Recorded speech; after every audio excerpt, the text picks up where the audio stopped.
oleme Aune ja Jaan sotsiaalsete ettevõtete võrgustikust.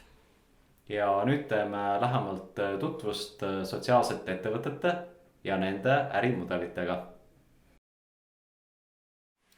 Ettevõtte arendamist võib võrrelda maja ehitamisega. Et kui ehitada maja, siis on vaja mingisugust visuaali, plaani kõigepealt üldse, et kuidas seda ehitama hakatakse. Vastasel juhul võib juhtuda, et majal on väga suur aken, aga ühtegi ust näiteks pole. Ja ettevõtte puhul siis, olgu see siis kohe alguses või kui on mõnda aega juba tegutsetud, aga on vaja plaani üle vaadata, et siis ärimudel on just see, mis aitab aru saada, kes on klient, mille eest ta maksab, millist väärtust te talle loote ja kust need ressursid tulevad organisatsioonis. Et kogu see raha teenimise viis ära visualiseerida. Sotsiaalsete ettevõtete puhul põhimõtteliselt on kõik väga sarnane tavaettevõttega, aga tuleb juurde teine kiht. Et see raha teenimine on selline vahend, aga tegelikult ju tehakse kõike selleks, et saavutada oma ühiskondliku eesmärki. Näiteks aidata inimesed tööle või muuta inimesed keskkonnasõbralikumaks. Ja oluline asi sotsiaalsete ettevõtete puhul, mida tähele panna, on see, et neil võib olla 2 klienti tegelikult. Et üks on see, keda tahetakse aidata, nii-öelda abivajaja, ja teine on see, kes reaalselt teenuste toodete eest maksab. Mõnikord on see sama inimene, aga teinekord tuleb raha kellegi käest ja siis see raha suunatakse inimeste aitamisse. Ja sotsiaalsete ettevõtete puhul on siis hästi oluline see tasakaalu hoidmine, et kui meil on see raha pool ja sotsiaalne pool, et see kuskile poole ära kreeni ei kaldu. Et kui hakkame tegeleme ainult raha teenimisega ja läheb meelest ära, et kuidas selle aitamisega on, et siis on halvasti. Aga kui raha ei teeni, siis ei saa ka inimesi aidata.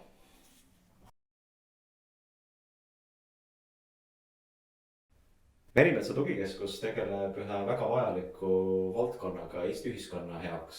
Nimelt aitab psüühilise erivajadustega inimesi ja loomulikult ka nende lähedasi, kes võidavad sellest, kui nende omaksed saavad olla turvalises kohas, nende vaimne tervis paraneb ja parimal juhul nad teenivad ka endale tööd ja leiba. See on väga individuaalne, et need vormid on nagu väga erinevad, et kellel kuidas. Et sõltub sellest raskusastmest, aga põhiline näiteks üks näide on see, et inimene võib kinni jääda lihtsalt oma sundmõtetesse. Et ta lihtsalt, kas ta kardab midagi või ta tunneb, et teda näiteks jälitatakse või ta lihtsalt tekivad sellised, millest ta enam ise oma jõuga nagu üle ei saa. Ja ütleme, kui ta seal kodus on näiteks, ta ei tee midagi või istub meest täiesti liikumatult, ta vaatab näiteks siitult ühte punkti ja ta ei teegi mitte midagi. Et, või ta võib samast ka endale mingisuguse probleemi tekitada või see tähendab, et lähedasele seda, et kas ta on nagu kogu aeg tema kõrval või siis ta peab kogu aeg olema valves, et temaga võib seal juhtuda seal kodus midagi, et see on rahutus tekib, need lähevad rahutuks väga, et need põhimõtteliselt tal on psüühiline tasand on nagu häiritud, et tal on tegevused kõik häiritud selle tõttu. Arst suunab meid, et kui arst, psühhiaater näeb, et ta vajab abi, siis meie olemegi nagu abistav tugikeskus, et kes siis toetab seda inimest, et ta tuleks välja sellest tasandist, sest see on täiesti võimalik läbi tegevuste, mis aitavad tal taas nagu endasse tulla ja oma igapäevaelu taas normaalselt jätkata. Et nad saavad kodust välja. Meil on siin mitmeid näiteid, kus ta istus kodus ja nüüd, kui kõnnib siin meil, siis ta on hoopis teine inimene. Ja seda on kohe väliselt näha. Kui noor inimene on, ta tahab ju, et ta on tööl, ja siis ta enesehinnang on ka kõrgem, et mul on ka töökoht ja ma teen täpselt samamoodi nagu kõik teised, eks ju.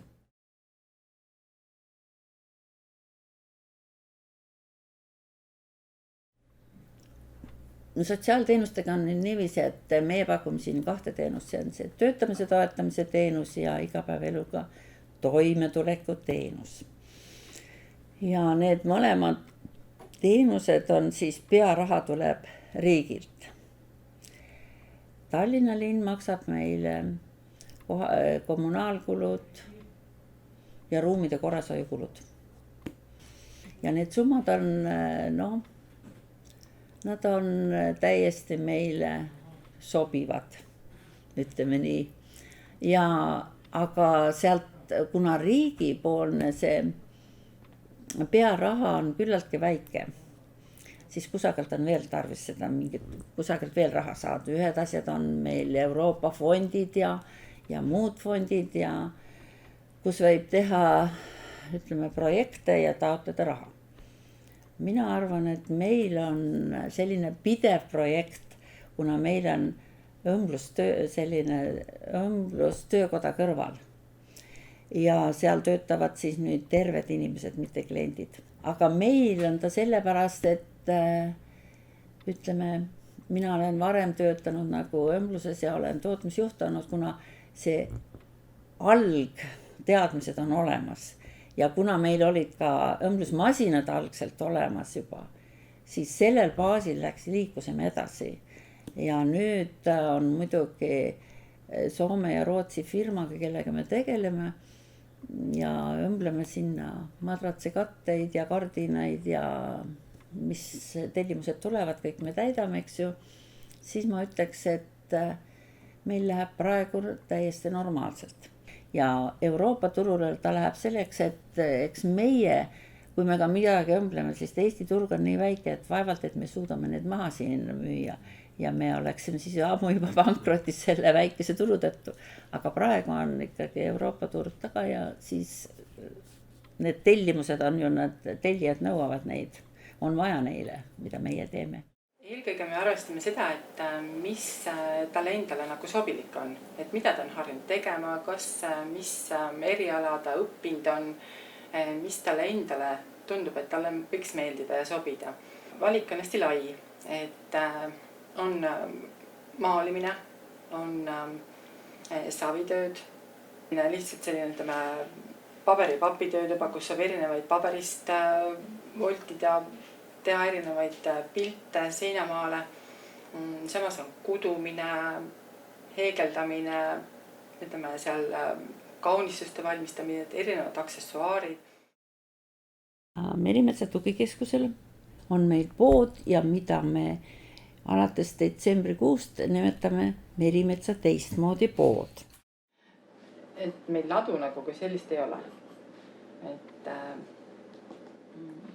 Et ega meil mingit masstootmist nagu ei ole, et selles mõttes nad teevadki rahulikult ja vaikselt. Need asjad ei saa kiiresti valmis, need valmivadki aeglasti, et võib-olla ta teebki 6 ühe asja, et selles mõttes ta teebki seda kaua tehtud kaunikene. Ja sinna siis ütleme, kas ta teeb siis selle endale, ta samas kui ta teeb, kui ta tuleb ilus välja, teeb äkki hoopis endale selle. Aga iseenesest jah, tal on võimalus see siia poodi müüki panna. Ütleme, kui siin oleks ainult need teenused, siis on üks suund, sotsiaalteenused.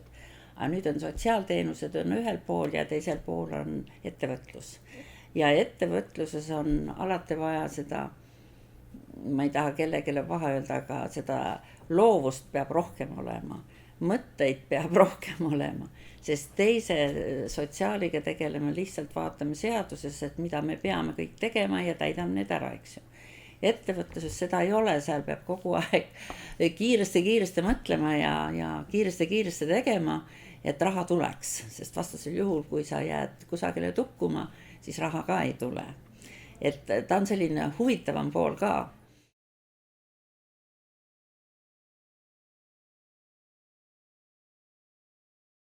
Eesti Üliõpilaskondade Liit on põnev näide sellest, et ühiskonnas vajavad oma huvide eest seismist ka sihtrühmad, keda me otseselt ei nimeta väga raskustes või abivajavateks sihtrühmadeks. Üliõpilased on suur punt inimesi, kes on peamiselt pühendunud õppimisele ja kellel raha on reeglina väga vähe. Üliõpilaste puhul on tarvis seista nende sotsiaalmajanduslike huvide eest, mis peamiselt väljendub selles, et kõik noored inimesed, kellel on piisavalt nutikust ja tahet, saaksid omandada kõrgharidust, ilma et nad peaksid muretsema selle eest, kas ülikooli lõpetamiseks on piisavalt raha või mitte. Tänasest päevast ja lähiminevikust on väga hea näide tuua, et aastaid EÜL on seisnud selle eest, et kõrgharidus oleks tasuta ja et kõrgharidus oleks paremini ligipääsetav just nimelt sotsiaalmajanduslikult vähekindlustatud tudengitele. Ja siis uue kõrgharidusreformi valguses ka lisaks tasuta eestikeelsele kõrgharidusele tulid ka vajaduspõhised õppetoetused ja nüüd ka sellest aastast vajaduspõhised eritoetused, mis iseenesest ongi sellel eesmärgil, et tagada selline võrdne ligipääs ja võrdsed võimalused. Mida meie oleme teinud ja mis ongi EÜL-i võib-olla selline põhitegevus, on siis kõigepealt oma eesmärkide kaardistamine, mida me taotleme ja siis põhilised läbirääkimised ikkagi riiklikul tasandil siis ministeeriumitega, et lisaks Haridus- ja Teadusministeeriumile ka näiteks Sotsiaalministeeriumi, Rahandusministeeriumiga ja ka just nimelt siis Riigikogu ja valitsuse tasandil, et reaalselt mõjutada Eesti seadusandlust, mis otseselt jälle omakorda mõjutab Eesti tudengit. EÜL-i jaoks on väga oluline, et praktika korralduse kvaliteet meie kõrghariduses paraneks. Et see on üks väga olulisi kõrghariduse kvaliteedi näitajaid. Et kui meie praktikasüsteem oleks paremini toimiv, siis üliõpilastel oleks paremad eeldused ja võimalused sujuvamalt tööturule siseneda pärast oma õpinguid. EÜL-i eesmärkideks see raha, see tulu kogunebki konkreetsest allikast, et meie IC-kaartide müügitulust. IC-kaart on rahvusvaheline kaardibränd, mille peres on siis 4 erinevat kaarditüüpi, mida meie ka Eestis väljastame. Nendeks on siis rahvusvaheline üliõpilaspilet, õpilaspilet, õpetajakaart ja noortekaart. EÜL annab siis iseseisvalt kaarte välja läbi Minu Kool kaardihaldussüsteemi, mille kaudu on tänasel päeval nii üliõpilastel, õpilastel kui ka õpetajatel võimalus kaarti taotleda otse internetist ning soovi korral laekub see kaart neile postkasti. EÜL-i enda müüdavate kaartide tulu tuleb otse EÜL-ile, siis need pankadele me müüme seerianumbreid. Ja kaardid muudab atraktiivseks eeskätt soodustused. Tugevus on kindlasti isemajandamine, kuna IC-kaardi tulu EÜL-i eelarves moodustab üle 90%, siis on see selge märk, et me oleme iseseisvalt majandav organisatsioon, mis omakorda annab siis eestkoste poole pealt ka iseseisvuse, sest me ei ole sõltuvad ministeeriumist ning annab EÜL-ile võimaluse tugevamalt oma arvamust avaldada, ilma et me peaksime oma jalgealuse eest kartma. Me oleme partnerite silmis usaldusväärne organisatsioon, piisavalt pika ajalooga. Sertifikaadid on läbi aastate EÜL-ile antud AISI keskuse poolt peamiselt meie väga heade müügitulemuste eest. Et me oleme ühed eeskujulikumad ja eesrindlikumad AISIK assotsiatsiooni liikmed.